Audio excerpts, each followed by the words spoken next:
Bom, coisas que acontecem com a tecnologia. De repente, infelizmente, deu um bug aqui e a gente perdi aqui tudo. Tive que reiniciar. Vou chamar novamente, peço desculpas a vocês. Então, Laís, clica aqui nesse duas hominhos que tem aqui embaixo com mais, que aí eu consigo te puxar para você entrar novamente. A gente continua, infelizmente. Eu perdi a sua participação, assim, a sua fala sumiu aqui para mim. Não apareceu ainda aqui, vamos...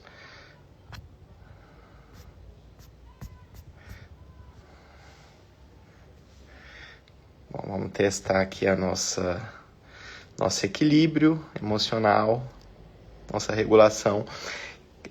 Aqui nesse símbolozinho de para participar, que tem dois hominhos e um maisinho. Aí você clica ali e aí já aparece você aqui para mim. E aí, infelizmente, quem mandou as perguntas já ali naquela bolinha de participação aqui, envie novamente, porque provavelmente, né, ele aqui. Voltar já, e aí a gente continua. É interessante que você estava falando, Laís. Esperar ela voltar aqui. Oi? Eu ouvi até a parte que você falou que estava atendendo presencial, aí em Barra Bonita, Isso, e online para o Brasil todo.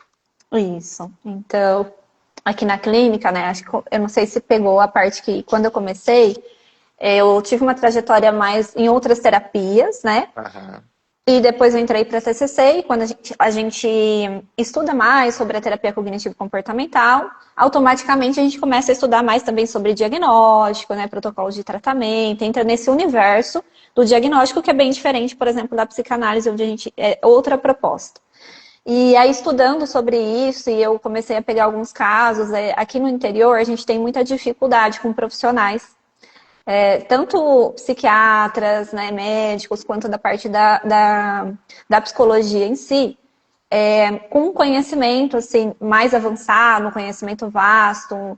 Eu percebo que os profissionais ainda estão um pouco atrasados nesse sentido, no interior mais do que a gente vê em cidades maiores. E aí, eu comecei a perceber dos casos em que eu pegava, né, vinham na maioria das vezes com diagnóstico de depressão, né, mas os pacientes, eles não melhoravam, eles tinham outros sintomas que até então nunca tinha sido abordado, conversado com o paciente sobre, os psiquiatras não tanto, né, trazendo isso à tona.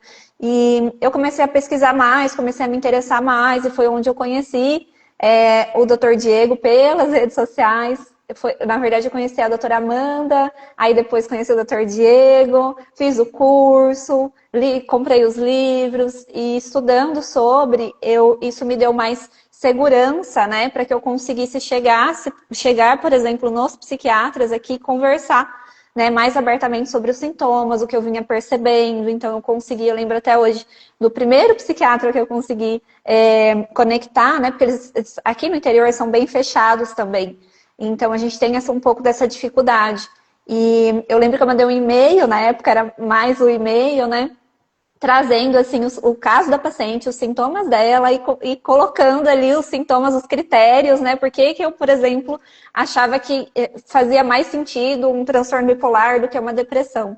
E aí ele super concordou, ele falou, nossa, você está correto, você identificou coisas, né, que eu não estava conseguindo. Então, assim, isso foi muito importante para mim, porque a partir dali eu comecei a perceber que esse trabalho em conjunto, né, ele fazia toda a diferença no tratamento do paciente. Então, os pacientes começaram a melhorar, né? Então, a gente vê todo aquele histórico. Não, é interessante porque essa semana eu fiz uma postagem que apareceu para mim, né, um rapaz falando sobre ansiedade, e depois eu fui entrar na página e descobri que esse rapaz era em memória dele as postagens, a mãe que fazia essas postagens, infelizmente teve esse desfecho. E aí acabei conhecendo um pouco dessa história e aí pedi a autorização para compartilhar o vídeo, porque eu achei muito interessante a forma como ele falava. E aí ela depois me fez uma pergunta, né? Ela, por que que existe um atraso tão grande de compreender os transtornos bipolares, especialmente o tipo 2? E aí eu me deparei com essa pergunta e aí a minha resposta para ela é porque eu acho que muita gente ainda coloca o transtorno bipolar do lado da esquizofrenia, lá na frente, lá longe, né? Longe de todos nós aqui, né? Ou seja, pessoas lá em surto, internadas, com crises muito claras de ativação, e isso não é só problemático não só pelo fato do diagnóstico em si, porque vai interferir totalmente com o tratamento. Porque se essa pessoa está lá naquele diagnóstico que eu não faço, perto da esquizofrenia, e não perto da depressão e da ansiedade, que é onde deveria estar esse raciocínio clínico, muda completamente a forma de enxergar e até estigmatizante, eu acho, né? Porque o profissional. Quem não pode ter o estigma é o profissional, porque todo o resto já tem. A sociedade Exatamente. toda já tem. É, na rua, nas redes sociais, numa conversa de esquina, se você perguntar o que a pessoa acha que é transtorno bipolar, ela vai trazer uma visão muito estigmatizante e não vai jamais pensar que pode ser alguém que esteja funcional durante um longo período da sua vida, né? Um longo período, né?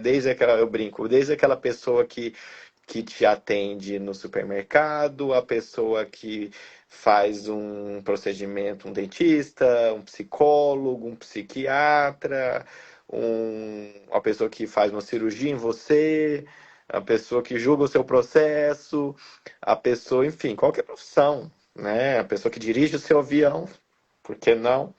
Então, pensar e desestigmatizar muito essas coisas, e claro que são pessoas que apresentam os critérios, não estou dizendo que Sim, todas as pessoas têm no mundo sim. transtorno bipolar, que a gente já ouve isso, né?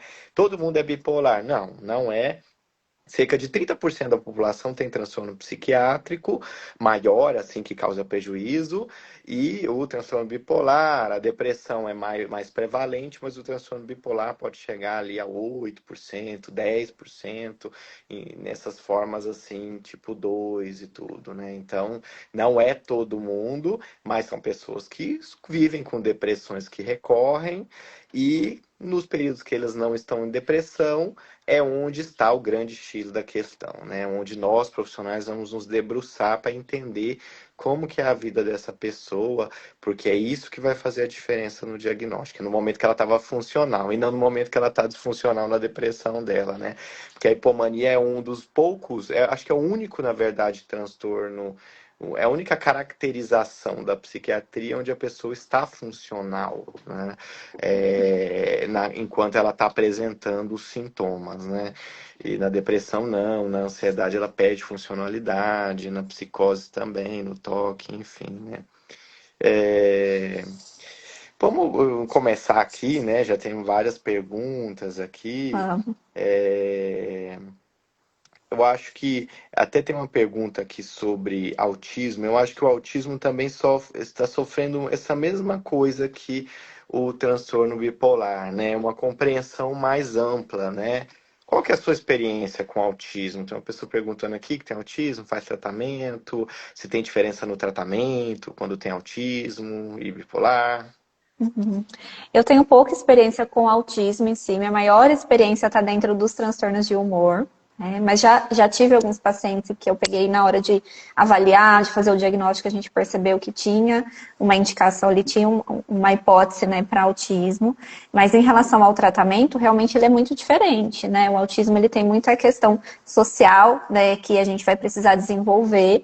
E não necessariamente tem uma alteração de humor, né? O autismo tem, a gente pode ter essa comorbidade também, muitas vezes acontece, mas não necessariamente a gente vai ter essa alteração de humor em quem tem, porque o autismo ele é um transtorno do neurodesenvolvimento, né? Não um transtorno de humor, como o transtorno bipolar, por exemplo. Então, o foco do tratamento ele é completamente diferente, né? Uhum, uhum. E tem muitas possibilidades também dentro desse diagnóstico, né, de autismo, né? Então por ser espectral, qual é o sintoma que mais traz prejuízo para a pessoa, né? Exato. Na verdade, o tratamento ele vai ser mais voltado para isso mesmo, identificar ali qual é o maior prejuízo, qual o sintoma que traz, né? Porque eu não atendo crianças, eu atendo só adultos. Então é difícil a gente pegar um adulto já, né, recebendo esse diagnóstico nesse momento dessa fase, né, da vida.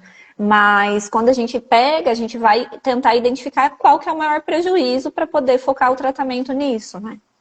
Uhum, uhum. Porque muitas vezes a pessoa tem muitas questões com barulhos, com estímulos, com questões alimentares, com questões de textura, são as questões da hipersensibilidade sensorial, e isso tem formas de ser abordado isso, né? Às vezes a questão tem a ver com uma inflexibilidade, uma rigidez muito grande, é, na vida como um todo, né? Em tudo que a pessoa faz. E a psicoterapia vai tentar identificar isso e abordar.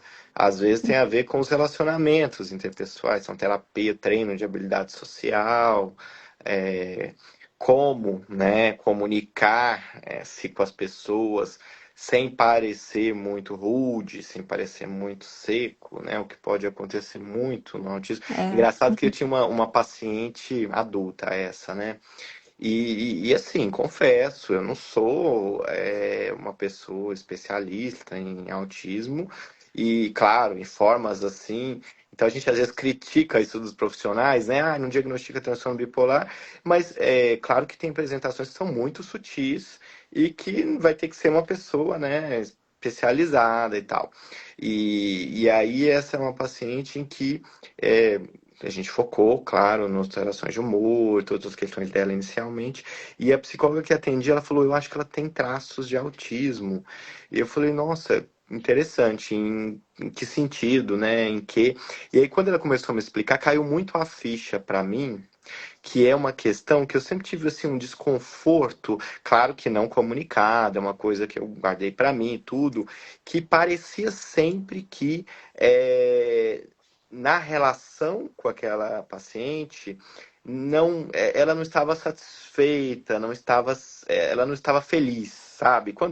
Porque com o tratamento você vai percebendo uma ressonância afetiva, né? Você vai sim. percebendo se a pessoa está gostando do trabalho que você está fazendo, se ela expressa emoção de uma forma, ainda mais o brasileiro, né? Expressa emoção de uma forma muito clara, né? E às vezes, isso no espectro autista pode não acontecer. E não é que a pessoa não está gostando, ou está triste, ou está infeliz, ou está com raiva, é porque aí o nosso cérebro começa a tentar inferir, a fazer leitura mental, né? Coisa que a terapia pede pra gente não fazer, e adivinhação, e aí eu falei, nossa, então agora entendi. Então, assim, e aí foi importante isso, porque aí na consulta a gente começou a discutir sobre isso, claro que ela começou a aprofundar isso na terapia, e aí eu falei assim, então agora eu acho que dá para eu te fazer umas perguntas, assim, alguma pessoa já comentou com você que às vezes fica na dúvida sobre o que você está sentindo,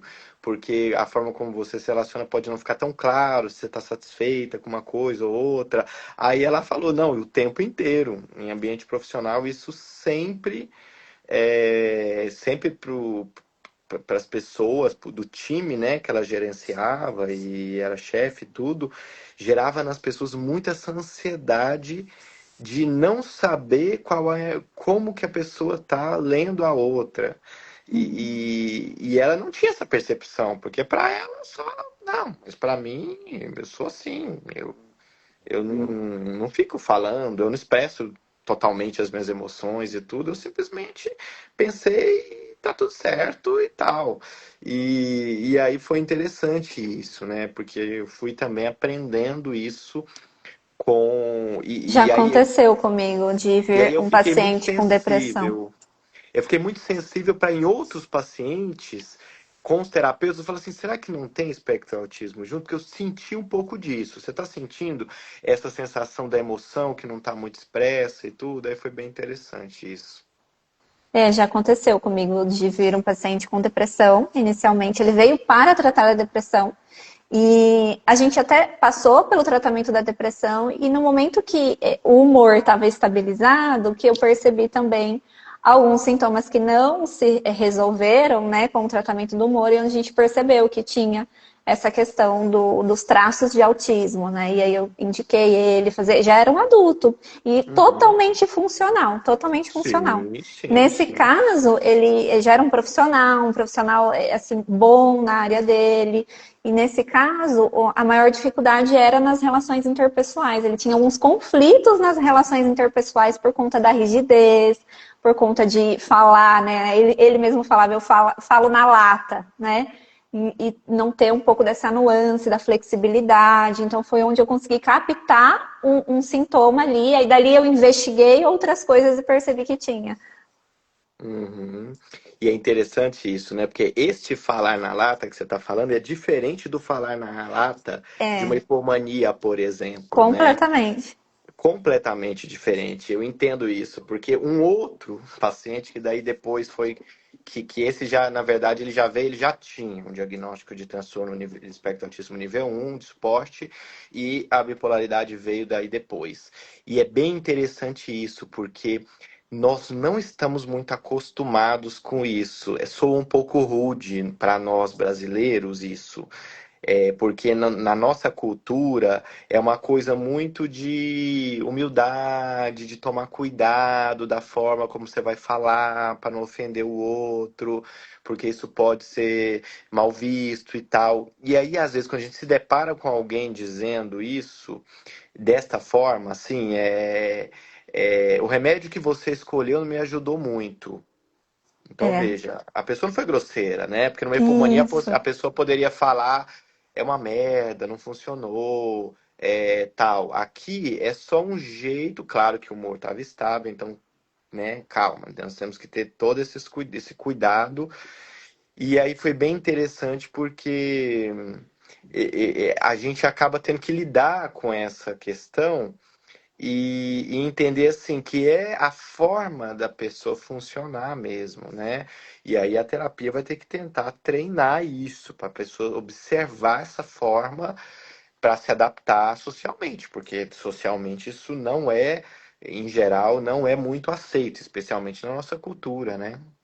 Sim, e até própria familiar, né? A gente estava falando da essa questão, isso envolve, o que envolvia ali que ele tinha um conflito era com pessoas mais próximas mesmo, porque as pessoas ficavam chateadas, muitas vezes porque ele falava as coisas sem pensar, mas é como o doutor falou, é completamente diferente de uma hipomania, de uma mania onde tem um tom, né, agressivo, um tom de grandiosidade ali por trás, é completamente diferente.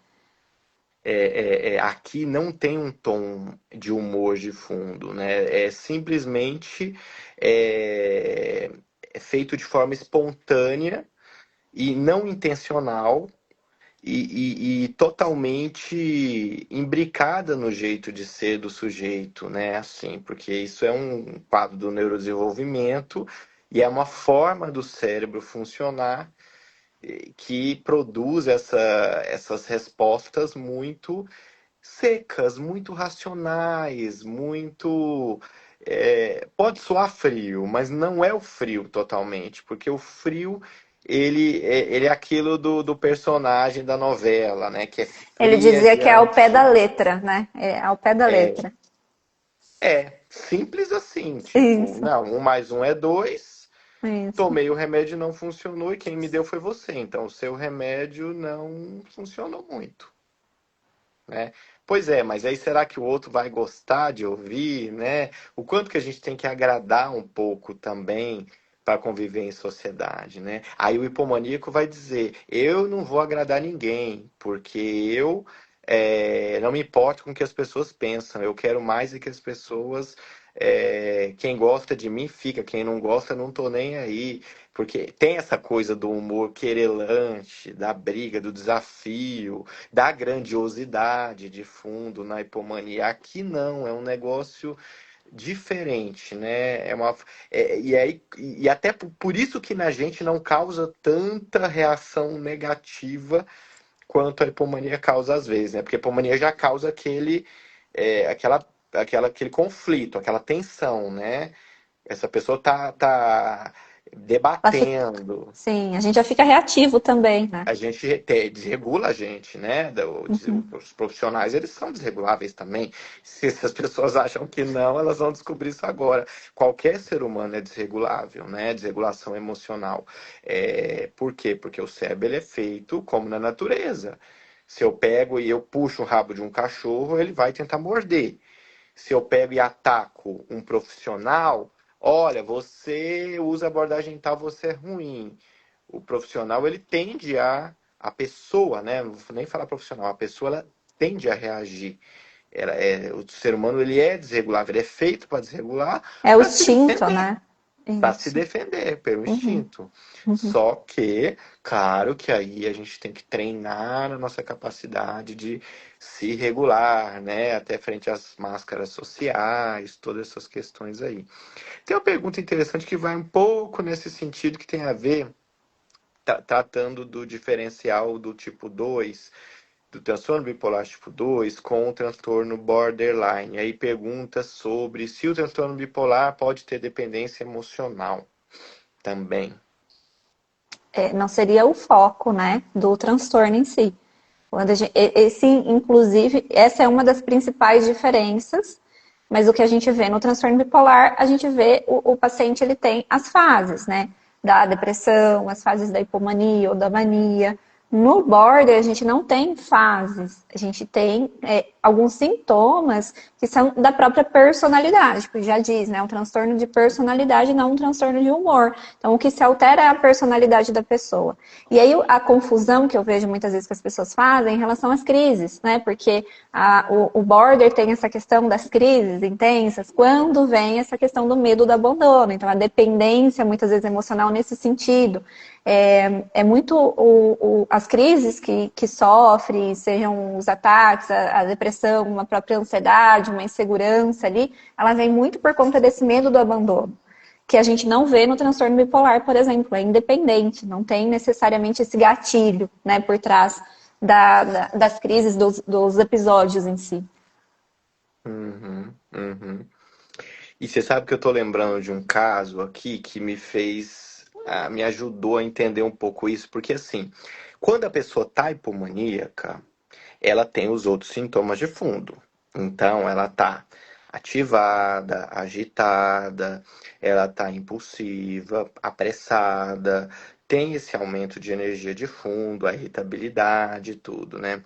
E aí, o sono à noite pode estar mais difícil, né? Tá ativada de noite, enfim. E aí, nesse caso, essa pessoa ficou obstinada numa outra pessoa. Mas Nossa. é interessante porque isso é o aumento de energia dentro daquela fase. Acontecendo na fase, né? E aí, assim como ela poderia ter uma ligação com gasto, ou até com substâncias, ou festas, ou viagens, enfim, cada um dos tipos de aumento de impulsividade, neste caso, isso ficou muito focado em uma pessoa que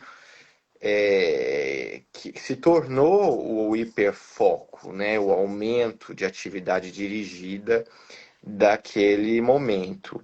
E aí, a hora que você olha, fica parecendo uma dependência emocional. Porque se você vê assim, né, rapidamente uma pessoa comentando com você que não para de pensar em fulano, que fulano apareceu e é tudo muito rápido. Isso também é importante na hipomania, né? Muito rápido, assim. Escalona muito rápido as emoções, o interesse e o foco e a fixação, o pensamento acelerado em cima daquela pessoa. Mas é interessante porque se você olha ao longo da vida, não é um padrão daquela Isso que eu ia pessoa. falar. No border, o que que acontece muito? A gente vê essa fixação, muitas vezes pode acontecer por fases também, né? Então, na fase que tá namorando, vai ali pro namorado, pra namorada, mas a gente vê esse medo do abandono de uma forma mais geral também. A gente vê isso pode acontecer até com amigos, com a própria família, e a gente vê isso ao longo do tempo acontecendo. Não unicamente num período, né? Então, são situações mais persistentes, né? Essa dependência emocional, esse medo do abandono, acredito que é algo mais persistente que a gente observa que acontece no border que não vai ter, né, no transtorno bipolar. Porque nesse caso da fixação, que pode ser por conta de um sintoma, ainda assim é algo temporário, algo transitório, né, específico ali, e tá junto de outros sintomas também que a gente consegue fechar uma hipomania, que no transtorno, no border, não vai preencher, né? Outros critérios também para uma hipomania. Uhum. E aí é importante lembrar também que no transtorno de personalidade, borderline, pode haver uma certa sobreposição com comportamentos da psicopatia.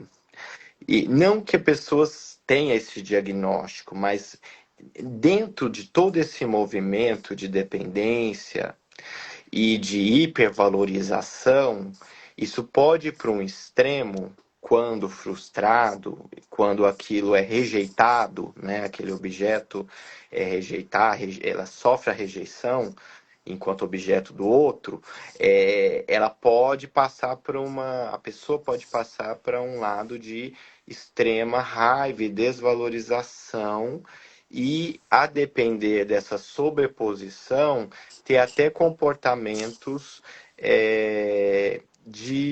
da esfera da psicopatia, do tipo, eu vou prejudicá-lo, eu Uma vou. manipulação também a gente observa, né?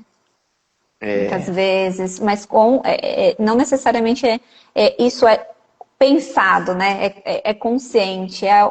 A motivação é o medo do abandono. Então, ali é um esforço exagerado, muitas vezes, para manter aquela pessoa por perto, para não perder. E aí, quando há perda, também tem esse extremo oposto, que é a desvalorização, né? A raiva. Então, pode acontecer esses acessos de raiva. A gente tem muita desregulação emocional no border, né? Que a gente também tem no transtorno bipolar nas fases, principalmente quando tem aspectos aí de irritabilidade, mas ele é diferente, acontece momentaneamente. E a Uhum. motivação também é diferente. No transtorno bipolar, a gente não tem necessariamente uma motivação inicial, né? Pode acontecer do nada, inclusive. E tem um filme, né, que é aquele filme de 1985, Atração Fatal. Ele é um filme bastante interessante, claro que não são todas as pessoas com transtorno borderline que são daquele jeito, né? Talvez estigmatize um pouco, mas dá para ter uma ideia de o quanto que fala um pouco do passado de privação emocional da pessoa e na vida adulta ela tem o transtorno borderline e a forma como ela se relaciona tem essa dependência emocional e parte até para alguns comportamentos meio maldosos, vamos dizer assim, diante dessa rejeição. Claro, isso é uma forma de reagir, mas que é fácil, assim, não facilmente, mas possivelmente, né, potencialmente tratável em terapia e tudo. Então acho que vale a pena assistir. Então estamos com a psicóloga Laís Perassoli. Estão perguntando no Instagram, psicóloga Laís Perassoli. E Perassoli é com C cedilha, né? É o No Instagram, Peracoli, né? Peracoli, É. Tem uma pergunta aqui que a pessoa diz que a irmã dela tem transtorno bipolar, está na fase depressiva e ela não sabe como agir com a irmã. Aí ela diz assim: não sei se falo que ela está inventando ou se concordo com ela, ou se como agir, né? O primeiro ponto, assim, a gente entender sobre essa fase, sobre o transtorno bipolar em si. Eu acho que a melhor coisa que você pode fazer pela sua irmã é você buscar o conhecimento. Um conhecimento profundo, real, do que significa, primeiro, ter o transtorno bipolar, segundo, estar num estado depressivo. porque ela não está inventando. Provavelmente, se ela realmente está num transtorno, num episódio depressivo, ela não está inventando nada. Isso realmente está acontecendo e é algo que foge, inclusive, do controle dela. O que a gente pode fazer é, a partir desse conhecimento, auxiliar, né, com que essa pessoa faça o tratamento corretamente. Então, tome as medicações corretamente, está por perto, oferecer ajuda, oferecer apoio, dizer muitas vezes para a pessoa, olha, se você precisar de alguma coisa. Se a pessoa faz um tratamento, muitas vezes participar desse tratamento também pode ajudar muito. A gente, como psicólogo, por exemplo, a gente costuma trazer a família para o tratamento para orientar o que pode ser feito nessa fase, depender do sintoma específico que a pessoa está apresentando também. A gente vai ter uma forma de conduzir diferente, de repente trazer um estímulo para essa pessoa, mas dependendo da situação, o estímulo pode não ser interessante, porque o episódio depressivo, ele tem os sintomas que são comuns aí a todos, mas a forma que se manifesta é diferente em cada indivíduo também. A gente tem isso. Né? Então, você entendendo do que está acontecendo, você vai conseguir auxiliar melhor, você entendendo do sintoma que ela está apresentando, você vai conseguir perceber melhor a necessidade para poder ajudar. Então, estar aqui na live hoje já é uma grande coisa que você pode estar fazendo pela sua irmã. Né? E eu acho que o mais importante, se a gente não souber muito o que falar, muitas vezes é melhor nem dizer, né, muita coisa, mas tá ali por perto, acolhendo e dizendo para a pessoa, olha, o que você precisa? Você precisa que eu faça alguma coisa? Eu posso te ajudar com algo? E deixar a pessoa também falar muitas vezes, ouvir ali, e ouvir de verdade, sabe? Acho que faz toda a diferença, porque quando um paciente está num aspecto depressivo, o que ele mais precisa é de acolhimento. Né? A gente precisa, o profissional ele vai fazer a parte dele no tratamento para que esse paciente evolua, mas a família precisa ter o entendimento. Eu sempre falo, imagina que você tivesse com o seu familiar com uma perna quebrada, ou que tivesse com um problema, que tivesse de cama, doente, com uma pneumonia. O que você faria? Você acolheria, você cuidaria, você não julgaria. Né? Então, isso acho que é o mais importante da gente pensar e ter paciência com esse processo, porque a nossa pressa de o paciente ficar bem logo, do familiar ficar bem logo, o paciente também tem essa pressa, mas não é no tempo que ele quer, no tempo que ele precisa, na verdade. E eu acho que o que é mais assim cruel em relação a isso é que, por exemplo, assim, vamos pegar uma doença, pedra nos rins. Não existe um componente normal da pedra nos rins. Existe a doença só. No caso dos transtornos psiquiátricos, existe um componente que é, por exemplo, a tristeza frente a uma situação de vida negativa, é o componente normal da depressão. E aí o familiar faz essa confusão. Por quê? Porque ele pensa assim: ah, você tá para baixo e tá querendo ficar no quarto. A primeira coisa que vem é: por que você tá assim? O que aconteceu? Querendo buscar uma É, causa, né? é. Uma E aí, justificativa. e é interno. Aquilo simplesmente vem e a pessoa está, ela é inundada pela depressão. É diferente de coisa. Então, é isso que eu acho que gera grande confusão em quem não está, quem está de fora, quem é familiar. Porque se for uma tristeza normal, eu ficar perguntando qual a causa vai ajudar. Posso ajudar a pessoa. O que foi? O que ele falou para você? Mas por que você tá assim? Ah, ele falou isso pra você? Quando que foi que ele falou? E como que você se sentiu? Ah, não, não fica assim não. Ó, quando eu passei por isso, eu peguei, eu fiz assim, e aí eu melhorei. Por que você não faz igual eu fiz? Você vai melhorar também. Então, cabe para situações normais de tristeza da vida, coisas cotidianas, cabe até essa intervenção. Quando passa para alguém deprimido, aí o familiar fica totalmente perdido, porque não cabe mais essa abordagem. É outra. Então é muito difícil daí o familiar simplesmente ele pensar que aquilo é o corpo da pessoa reagindo daquela forma e que tudo bem ela ficar quieta, só ouvindo.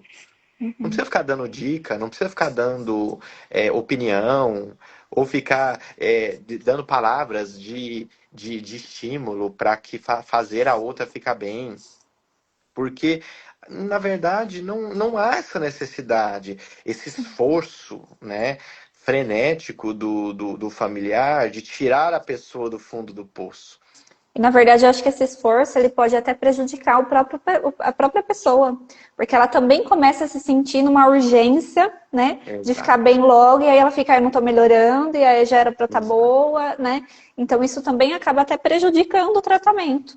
Porque o que a gente Exato. pede para o paciente com depressão é que ele tenha paciência, né, para aguentar esses sintomas que não são fáceis por um tempo, até que isso possa melhorar. E Exato. se tem um familiar ali cobrando, né, essa melhora ou tentando entender um motivo, uma causa, muitas vezes o familiar fica assim, não, mas tem que ter alguma coisa aconteceu, ele não quer falar, É. né? Alguma coisa aconteceu e não tem nada, né? Muitas vezes o próprio paciente ele fica, mas por que eu tô assim? Não tem nada. A minha vida é boa, né? Eu tenho de tudo. E aí gera culpa, Gera culpa culpa demais, porque mais tá ainda. todo mundo tentando me ajudar, tá todo mundo fazendo o máximo, eu não tô funcional, eu não tô ajudando em nada e eu não melhoro. E o que que eu faço? O que que tá faltando eu fazer? Então gera uma culpa enorme, gente, quando os familiares fazem isso. Porque a pessoa, ela tá ali no meio, e o grande problema disso é que nós, profissionais, que vemos isso todos os dias, pra gente já é mais fácil de entender isso, né? Gente, não é assim.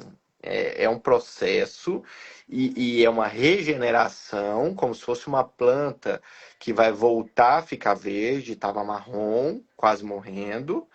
E às vezes alguns pacientes, metaforicamente, eles estão assim, no início muito mal e depois vão melhorando.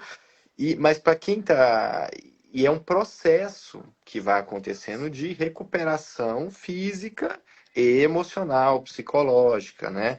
Mas esse movimento dos familiares, quando envolve religião, então, por exemplo, tem uma forma da religião ajudar. Qual que seria? Primeiro, essa pessoa é religiosa, ela tem crença religiosa, ela está querendo se aproximar disso neste momento? Acho que essas são as primeiras perguntas que têm que ser feitas. E não imposto goela abaixo, porque às vezes algumas religiões é quase que uma coisa assim agressiva em cima da pessoa. Sem contar visões do tipo que é demônio e que se você não aceitar Deus isso não vai melhorar para você nunca.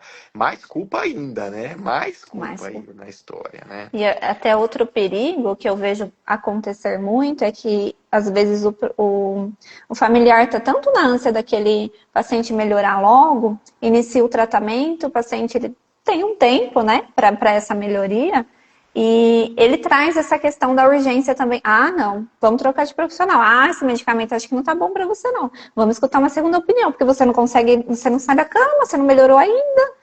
E isso também vai trazendo uma complicação, né, no tratamento para a gente. Porque vai deixando a pessoa cada vez mais insegura. Nossa, esse tratamento tá certo? Já era pra você estar melhor. Quem te falou que já era pra ela estar melhor? Quem é você na fila do pão?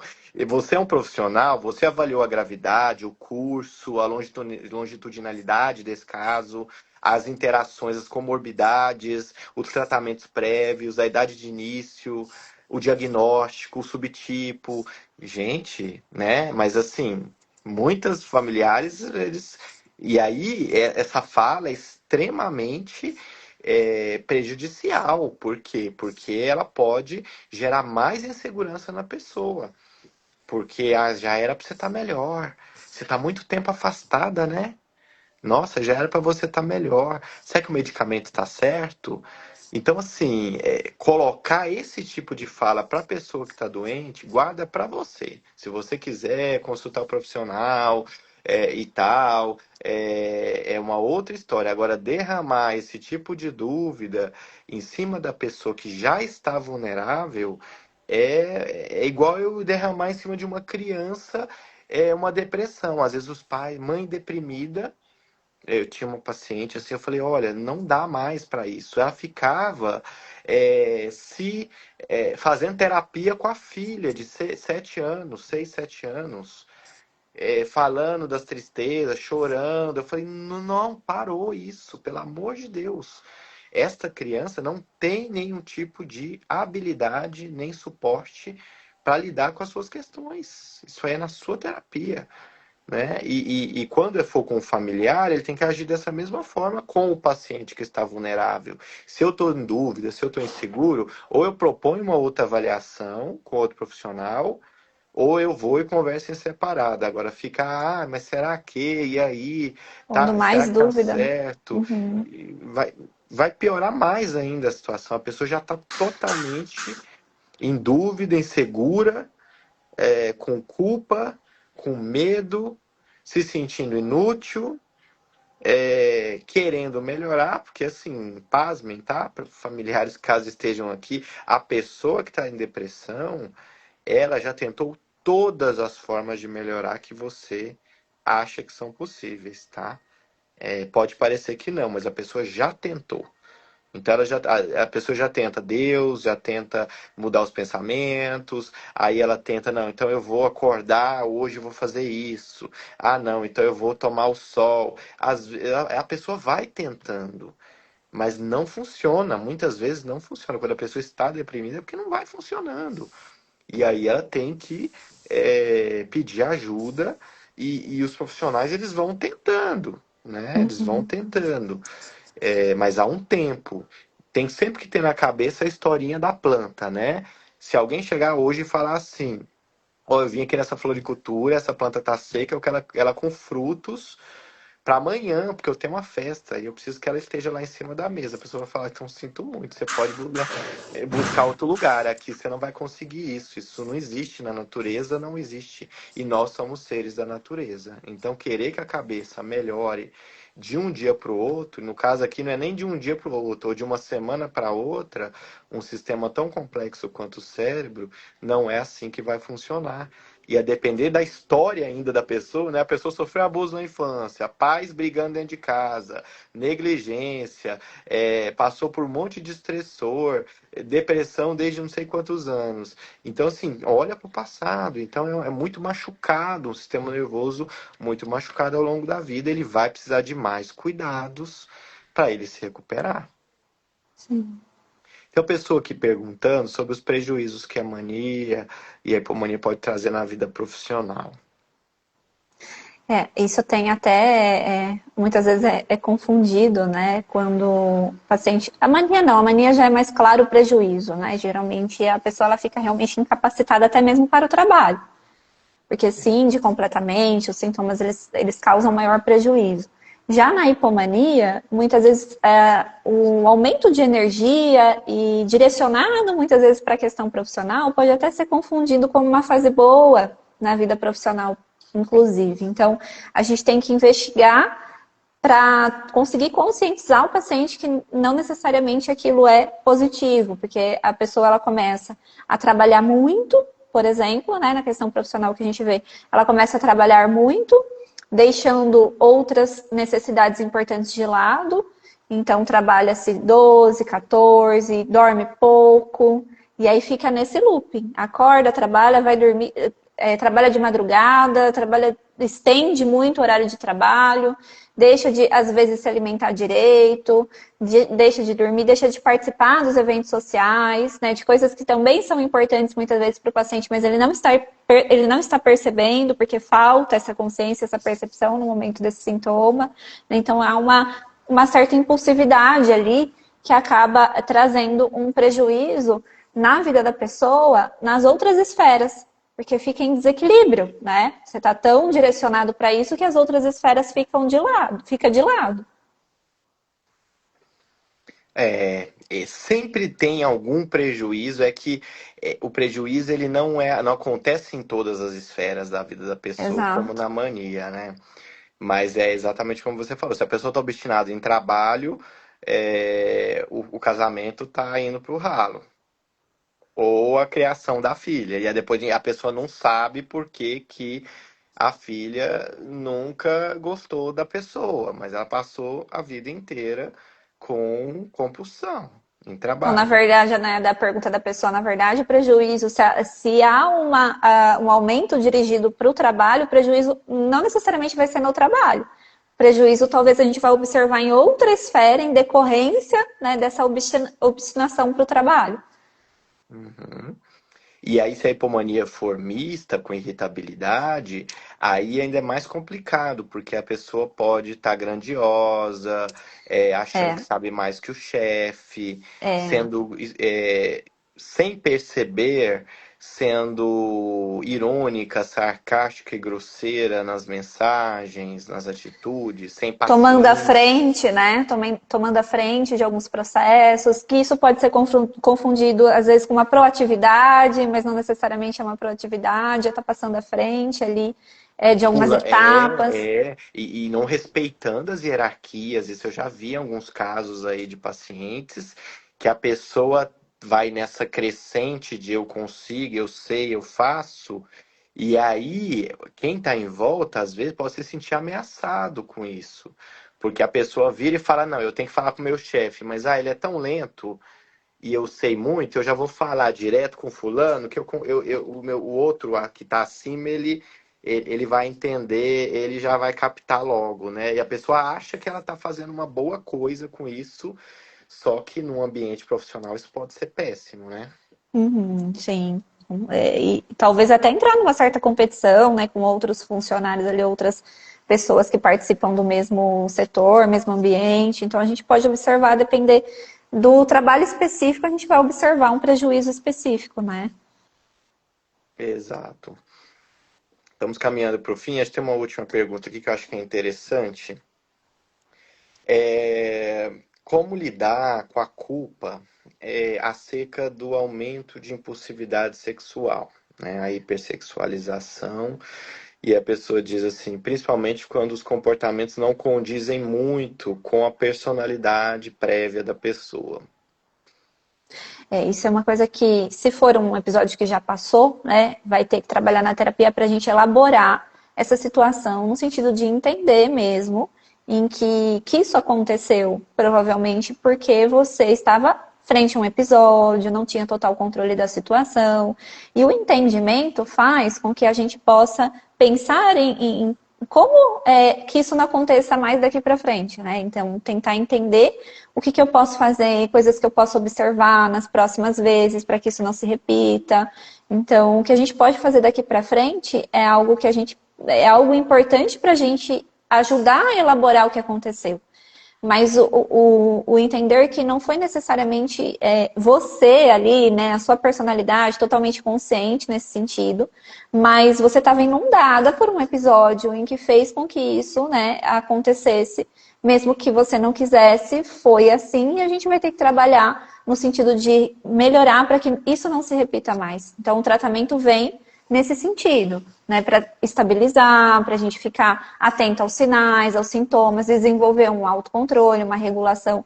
Se a gente sabe que, por exemplo, essa é algo que acontece frequentemente nos episódios que você já tem, a gente já consegue, então, monitorar isso mais de perto. Porque tem isso, né? Geralmente as pessoas têm os sintomas da hipomania, pode acontecer de diversas formas em cada pessoa. Mas tende a se repetir, né, nos episódios. Então a gente consegue, a partir do que aconteceu com você, pensar e monitorar próximas situações para tentar, né, agir o quanto antes e isso não acontecer novamente.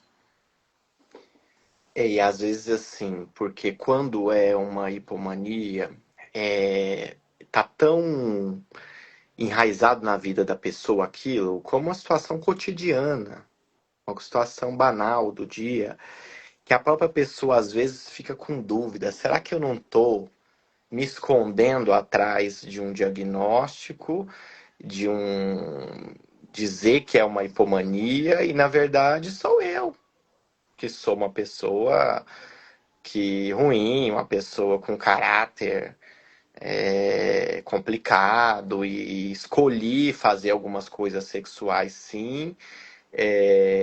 Então eu acho que assim vai muito nessa complexidade também. E é interessante porque, poxa, se a própria pessoa tem começa a ter essas dúvidas, E ela estava dentro dela, ela se conhece, ela conhece a sua história de vida, ela conhece o contexto de como as coisas aconteceram, os outros sintomas que estavam presentes. Para quem está de fora, vai ser mais difícil ainda de acreditar, porque, inclusive, mania, quando teve um caso público da pessoa que teve relações sexuais com o mendigo, a gente via nos comentários, nos posts, mesmo sendo uma coisa tão esdrúxula, né, e tão fora do comum, e improvável para uma pessoa que tinha um relacionamento, enfim, as pessoas fazendo comentários do tipo zombando mesmo, né? Ai, que bom, quando então eu traí meu parceiro com o vizinho, eu já sei qual a desculpa que eu vou inventar. Ai, agora eu já tenho uma carta na manga para quando eu for pega e não sei o quê. Então, assim, existe muito preconceito e o que não pode ter é o autopreconceito. A pessoa tem que entender o contexto desses diagnósticos e ela ter entender com essa concepção do que aconteceu com ela ali naquele momento, né? Essa é uma dúvida que aparece muito mesmo quando a pessoa recebe o diagnóstico, né? O que que é meu? Então, o que que fui eu que fiz? Assim, o que que foi eu que escolhi? O que que foi a base do transtorno? O transtorno foi uma hipomania? É porque eu estava nessa fase? Então, a gente consegue ir diferenciando isso no processo de psicoterapia, né? Quem é você? Quem é a sua personalidade? Porque o transtorno bipolar não é quem você é uma parte, né, de você se manifesta de determinada maneira. Mas existe tudo isso daqui por trás do transtorno que é você. A gente consegue conectar o paciente com os valores dele, e isso vai fazendo esse distanciamento dos sintomas para quem de fato eu sou, né? E isso acho que ajuda também muitas vezes a pessoa a trazer esse acolhimento, essa autocompaixão, essa validação também de entender quando ela entende de fato quem ela é, o que ela valoriza, e vê que em algum momento isso cindiu completamente, né? E ela entender os seus padrões, né? Porque, em geral, existe um padrão que se repete ao longo da vida, né? Em algumas pessoas, esse padrão é eufórico, né? É bem-estar, é vontade de falar, vontade de cantar, vontade de viajar, vontade de inovar, criatividade, enfim. Em outros, o padrão é irritável, né? É pelo em ovo, é persecutoriedade, o que ela está falando de mim, está me provocando. Em outros, o padrão vai muito na impulsividade, e aí tem muitas formas: exercício, gastos, religião, trabalho, impulsividades, foco em assuntos. E aí, a hora que ela olha, a época de estudar inglês, e aí para. A época de começar a faculdade de não sei o que, para. A época do teatro, para. E aí, então, são focos, né? Hiperfocos. Tem pessoas que é sono, né? Entrou no episódio, não consegue dormir. A cabeça fica e olhando para o escuro e não desliga, não desliga. Então, entender o seu padrão, a pessoa entende a sua bipolaridade e aí ela vai entender a sua personalidade com base nos seus valores e princípios, que é a maior parte dela, na verdade, né? Sim, Muito obrigado por estar estado aqui hoje, passou rápido, significa que foi foi mesmo. bom. Agradeço a sua participação e desejo a todos que estão aqui, então, uma ótima semana. Eu que agradeço a oportunidade, a todos que participaram. Boa semana para todo mundo. Tchau, tchau. Tchau, tchau.